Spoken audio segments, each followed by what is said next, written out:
WLNS is here for you, celebrating 75 years of bringing you the news with 6 News at 5. Mid-Michigan will be in the path of strong to severe storms later tonight. That'll include powerful winds.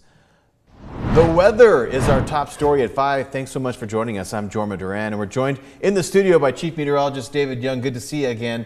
We got some action later tonight. We do. It's just forming well to our west. We're fine for the next couple of hours, Jorma, so evening plans are okay. We'll look first at our Doppler radar, which shows some showers around mid-Michigan. Now, this is nothing severe, not going to be severe, so don't worry about that. Just a few raindrops over the next couple of hours. It's later on this evening we have to watch out for a level 3 risk for the from the Storm Prediction Center for severe weather later tonight, and it extends pretty far to the northwest, and this is where storms are beginning to initiate this afternoon across Wisconsin. Now notice a nice line, looks like it's moving away, but we expect this to continue to develop further south and then move in our direction over the next few hours. Lots of reports of large hail, damaging winds, and several reports of tornadoes already this afternoon. That is one of our threats. We've got the fuel for the storms. We're in the low to the mid 80s right now. And despite this coming through later this evening, I think overall the threat still holds because we're still in the mid 70s by 10, 11 o'clock as those storms roll in. We'll talk more about what to expect tonight as well as big changes on the way for the weekend in just a few minutes. David, thank you very much. Consumers Energy crews are mobilizing ahead of the storm, and they've got some tips to help you prepare as well. They say to charge all electronic devices and have an emergency battery or charging station available for use during an outage. Have an emergency kit that includes flashlights and extra batteries as well as water, canned food and blankets. Have enough medication, baby supplies and pet food if needed. A battery-operated radio is also a good idea. And finally, unplug sensitive electronics like TVs, computers, and printers and turn power strips off. The Trump administration is rolling back some Biden-era clean water rules requiring local authorities to limit the amount of PFAS in drinking water. PFAS are man-made forever chemicals that have been connected to chronic illnesses. Washington Bureau correspondent Raquel Martin is here for you with the story.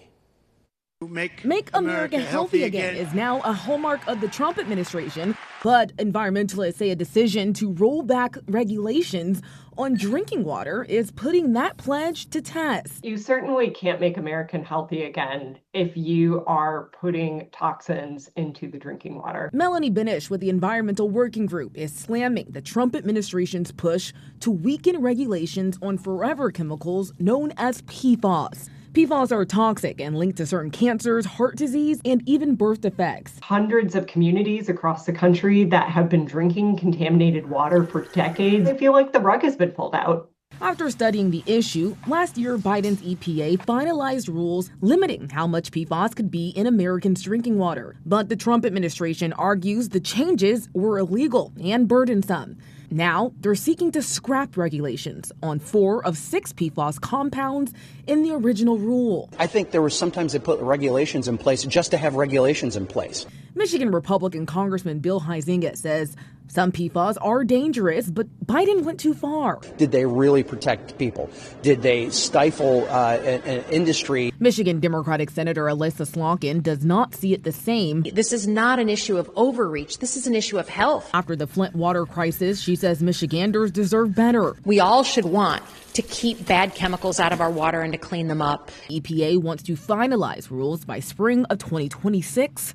Opponents expect legal challenges. In Washington, Raquel Martin. Consumers could soon be feeling the impact of Trump's tariffs. Walmart, which became the nation's largest retailer by making low prices a priority, is warning customers that prices will rise for goods ranging from bananas to car seats. Executives at the $750 billion company told industry analysts today that they've been doing everything in their power to absorb the higher costs from tariffs ordered by President Donald Trump. However, given the magnitude of the tariffs, the highest since the 1930s, higher prices are unavoidable, and they will hurt Walmart customers already impacted by inflation over the past 3 years. Governor Gretchen Whitmer has ordered U.S. and Michigan flags within the state capitol complex and upon all public buildings and grounds across the state of Michigan to be lowered to half-staff today in recognition of Peace Officers Memorial Day. Peace Officers Memorial Day falls within National Police Week, which was recognized by Congress in 1962. It honors law enforcement officers who lost their lives in the line of duty and observed on May 15th every year. The 4th annual Ingham County Health and Human Services Spring Job Fair took place today. There were hundreds of people at the event, speaking with more than 40 employers. It took place at Lansing Community College. Officials say the location is strategic because it better connects job seekers who are finishing up their education with easier access to start their careers. We're just super excited that there's just a wide variety of industries represented, and folks should have a great choice in finding some employers. The event also worked with CATA to offer bus routes with nearby drop-off and pickup stops. One of America's most high-profile civil rights leaders, Malcolm X, has strong ties to Greater Lansing. He lived in the capital city and in Mason and even got married in Lansing City Hall. Well, this Monday, May 19th, marks what would have been his 100th birthday. To mark the milestone, 6 News put together a half-hour special, Malcolm in Mid-Michigan. We'll visit sites significant to his development, helping to shape the man he became. We'll also talk about why decades after his death, some people in those areas still are reluctant to remember his ties to them. Malcolm in Mid-Michigan airs Monday night at 7 right here on WLNS TV. From Storm Tracker 6, this is Weather First, sponsored by Auto Owners Insurance. Simple human sense. A significant severe weather threat is unfolding across the Great Lakes region tonight, and that includes us right here in mid-Michigan. Back to the severe weather outlook, wanted to point out again, now you notice how it goes from orange to yellow as it goes further east of mid-Michigan. So I do expect the storms will begin to weaken somewhat as they move into mid-Michigan, just maybe not enough so that we don't see some substantial severe weather. The individual threats, the tornado probability, we're at around 5 to 10%, and that area in yellow that has all the black lines through it, that's an area the Storm Prediction Center says we've got to keep a close eye on things here because some of those tornadoes could be on the strong side and a little longer lived than we're used to seeing with typical activity here in mid-Michigan. Same thing with the damaging wind possibility. We've got severe weather that's going to produce damaging wind to the west, but that threat may actually increase just a little bit as it moves into mid-Michigan this evening. Also, large hail is a significant risk. So everything's in play tonight. Damaging winds, tornadoes, and large hail. Although, as I said, you notice how it goes from yellow to green as things weaken a little bit as it heads towards Detroit.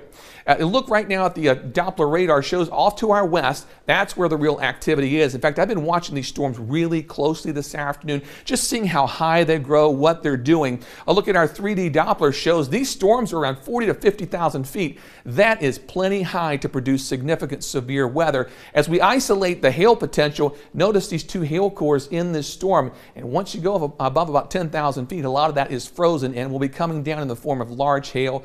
We may see that here later tonight. Precision cast as we move through the overnight hours. By 10:30 or so, we've got a line of severe storms rolling through central mid-Michigan. By around midnight or 1 a.m., it's well to our east, so this is not going to be around long. It'll be a fast-moving and potentially hard-hitting line of thunderstorms. As we move into Friday morning, we're all quiet, but it will be very breezy on Friday. Winds could gust over 40 miles per hour, and the actual cold front, which is really going to cool us off for the weekend, is still to our west as of Friday evening. By Saturday morning, you'll start to notice a difference. Maybe a quick morning shower. That should be out of here, and then we'll see cool temps, lots of clouds around, maybe a sprinkle here or there. So not as nice of a Saturday temperature-wise as it's going to feel on Friday. Our current temperatures are quite warm outside. 84 in St. John's, 82 for Charlotte, 83 Lansing. Very warm, plenty warm to support severe weather development. McLaren Cam, some dark clouds trying to form. These are not going to be severe early this evening, however. We're at 83 degrees on the McLaren Cam. Our peak wind today up to 20 miles per hour. This evening in Grand Ledge, we've got partly cloudy skies. Temperatures up to 84. 85 was our high. Morning low was down to 60 degrees. On the Jackson Cam, temperatures at 82 degrees. 82 also the high. Not a whole lot of wind out there so far today. And finally in Hillsdale, current temperature also warm at 82. Morning low is 62 and our peak wind today at 21 miles per hour. Tonight's forecast, overnight low drops down to 59 degrees. Thunderstorms, some severe this evening. It's quiet as far as storms go during the day tomorrow. It'll be warm, it'll be breezy, and then a few more showers and storms tomorrow night as that cold front moves through. The 6-day forecast on Sunday, mid-60s. Same thing Monday, Tuesday, and Wednesday. That system we're watching for next week, I think it may end up a little bit further south. So maybe a sprinkle on Tuesday, few showers Wednesday, maybe into Thursday, but not a lot of rain, it looks like. Things will clear out and warm up just a bit for next weekend with highs closing in on 70 once again. Ooh, active night tonight. Oh, it is. And if you happen to take any pictures of damage, things like that, it really helps us kind of see what's happening out there. WLNS.com/share is the place to upload those. Awesome stuff as always. We appreciate it.